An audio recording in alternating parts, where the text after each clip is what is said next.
Back to my YouTube channel. I hope आप लोग अच्छे होंगे। तो आज हम स्टार्ट करेंगे मंडल के बारे में।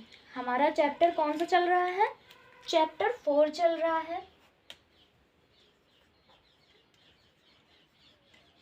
अध्याय 4 और इस अध्याय का नाम क्या है? तो क्या बताती हैं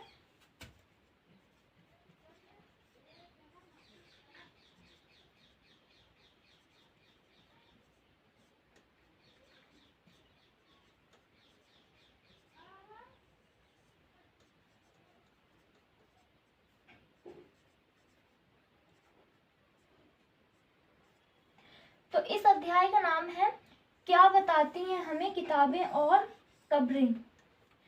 तो इससे पहले की वीडियो में हमने देख लिया है कि वेद कितने प्रकार के होते हैं। तो 4 प्रकार के होते हैं, जिसका नाम है ऋग्वेद, सामवेद, यजुर्वेद और अथर्ववेद। तो हमने जो ऋग्वेद है उसके बारे में कुछ डिस्कशन भी कर लिए थे, जो इसके भाषा के बारे में और इसके विषय के बारे में, इसके उपवेद के बारे में हमने देखा। तो इसमें पुरोहित के बारे में देखा और उसके बाद इसकी शैली के बारे में देखा। तो अब हमारा नेक्स्ट पॉइंट आएगा जो हम देखते हैं। अगर हम बात करें तो हमारा जो ऋग्वेद होता है,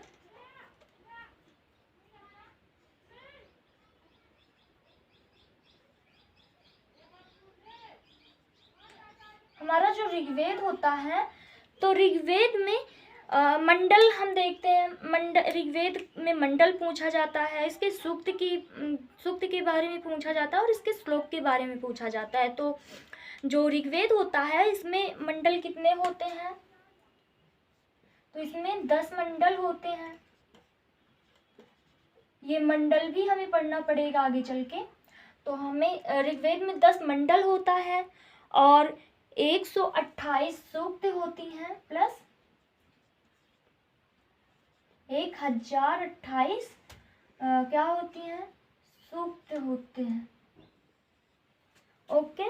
और इसके बाद अगर हम बात करें श्लोक की, तो श्लोक कितने होते हैं? तो 10,580 से कितने?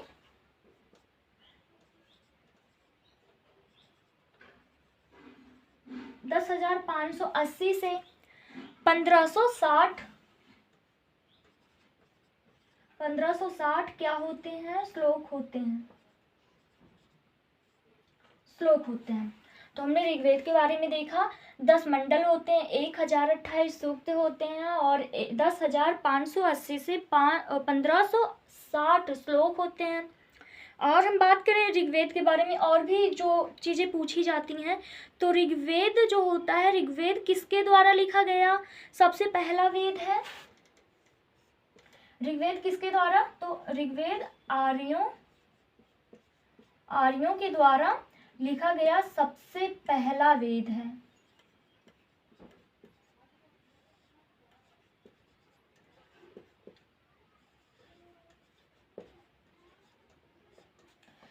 तो हमने ऋग्वेद के बारे में क्या क्या देखा? 10 मंडल होते हैं, ऋग्वेद में 10 मंडल होते हैं, 28 सूक्त होते हैं और 10,580 से 560 श्लोक होते हैं। और ऋग्वेद किसके द्वारा लिखा गया? सबसे पहला वेद है।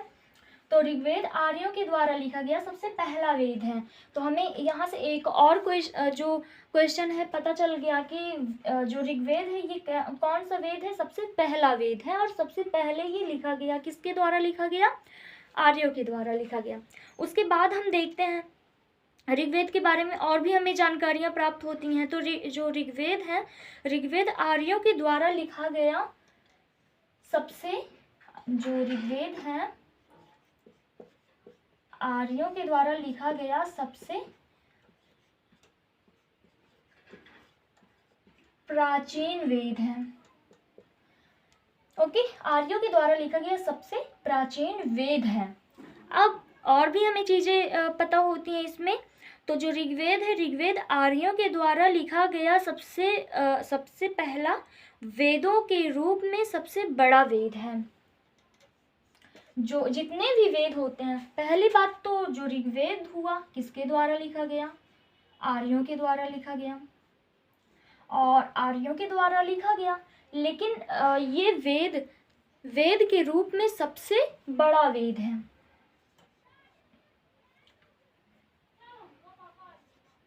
ये वेद जो आर्य ने ऋग्वेद लिखा, तो ये वेद के रूप में कैसा वेद है? तो सबसे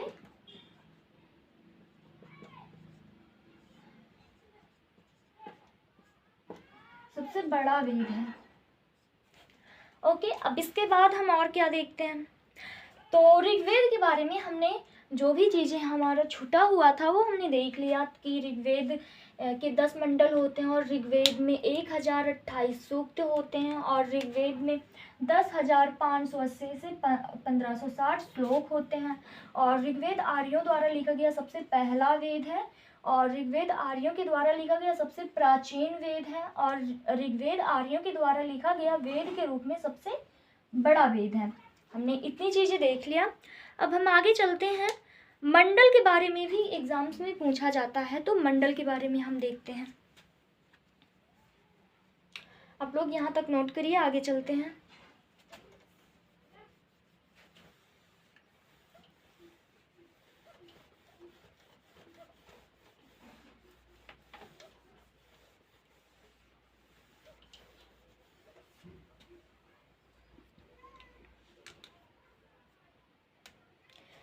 तो मंडल के बारे में बहुत सारे क्वेश्चंस आते हैं एग्ज़ाम्स में।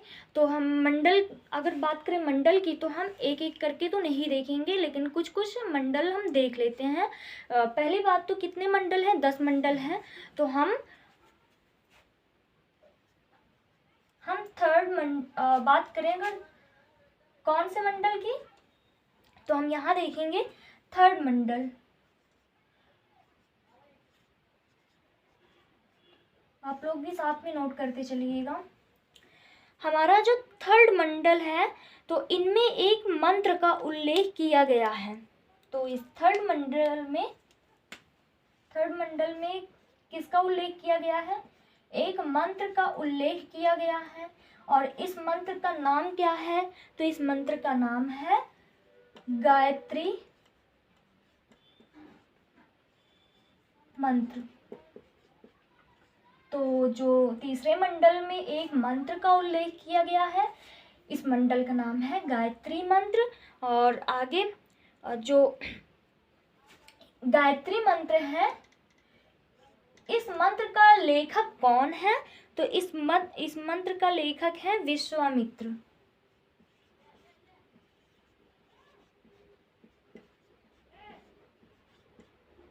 विश्वामित्र क्या है? तो इस मंत्र के लेखक हैं। अब हम इसमें और चीजें क्या देखेंगे? जो ये इस मंत्र के लेखक कौन है? विश्वामित्र। और ऐसा कहा जाता है ये उस समय सविता नामक देवता के लिए गाया जाता था। जो ये गायत्री मंत्र है, पहली बात तो इसको विश्वामित्र ने लिखा और इसे ऐसा कहा जाता है कि ये उस समय एक सविता नामक देवता के लिए गाया जाता था।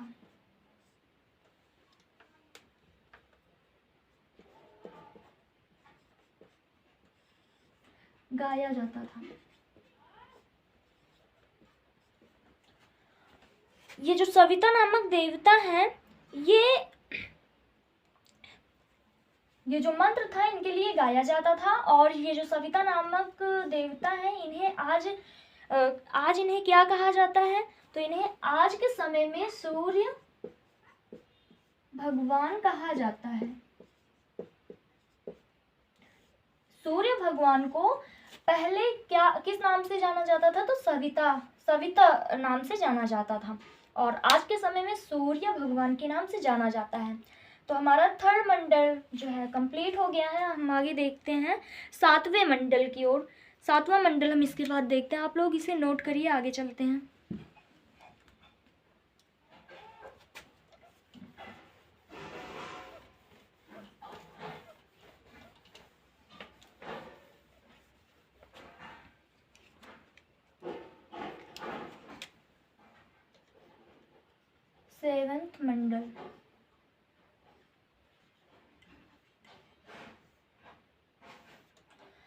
अब इस मंडल में हम क्या देख सकते हैं, तो इस मंडल में एक हमने पहले जो मंडल देखा थर्ड मंडल, तो उसमें किस चीज़ का उल्लेख था, तो इसमें एक मंत्र का उल्लेख था जो गायत्री मंत्र के नाम से जाना जाता था। और इस मंडल में एक लड़ाई का उल्लेख है। इस मंडल में किसका उल्लेख है, तो लड़ाई का उल्लेख है, यानी इस मंत्र में इस मंडल में एक लड़ाई हुई होगी। तो देखते हैं, तो इस मंडल में एक लड़ाई जो है लड़ाई का उल्लेख है, जिसका नाम है दस राजन का युद्ध। तो इस युद्ध का नाम क्या है,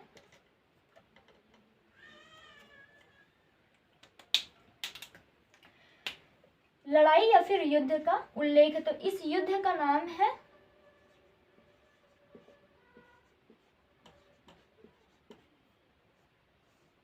दसराजन का युद्ध। तो दसराजन का युद्ध है, इस युद्ध का नाम दसराजन का युद्ध है। तो ये लड़ाई किन किन के बीच में हुई होगी, ये बात देखते हैं हम लोग। तो ये लड़ाई एक राजा वर्सेस दो राजा के बीच में हुई। एक राजा वर्सेस 10 राजा।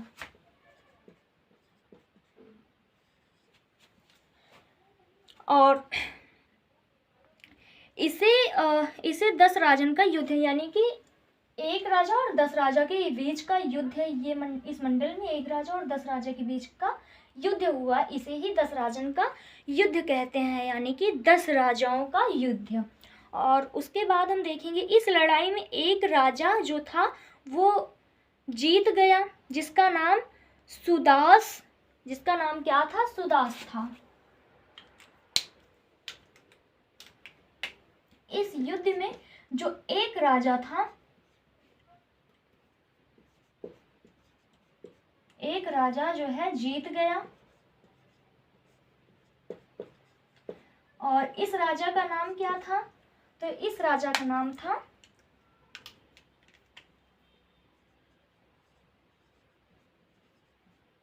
सुदास। और जो 10 राजा था वो हार गया, यानी कि इसमें जीत किसकी हुई, तो एक राजा की जीत हुई और 10 राजा की हार हुई। और यह लड़ाई बात ये भी पूछा जाता है कि ये लड़ाई कौन से नदी के किनारे हुई होगी, तो ये लड़ाई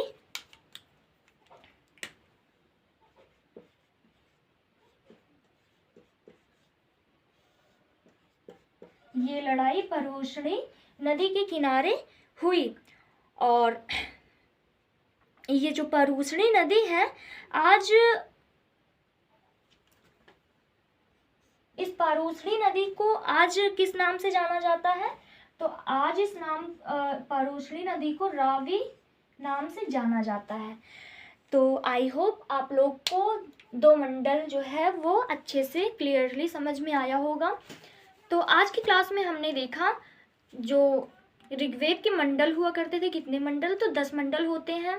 और ऋग्वेद के जितने भी मंडल हुए, हमने कुछ मंडलों को आज देखा, और कल के वीडियो में हम और कुछ मंडलों को देखेंगे, उसके बाद हम आगे चलेंगे। तो उम्मीद है हमें कि आपको क्लास पसंद आई होगी। अगर पसंद आई हो तो चैनल को सब्सक्राइब और लाइक ज़रूर करें, और कमेंट भी ज़रूर करें। अगर आपको कोई प्रॉब्लम लगे तो कमेंट में ज़रूर बताइएगा। तब तक के लिए आप लोग अपनी तैयारी करते रहिए। धन्यवाद, टेक केयर।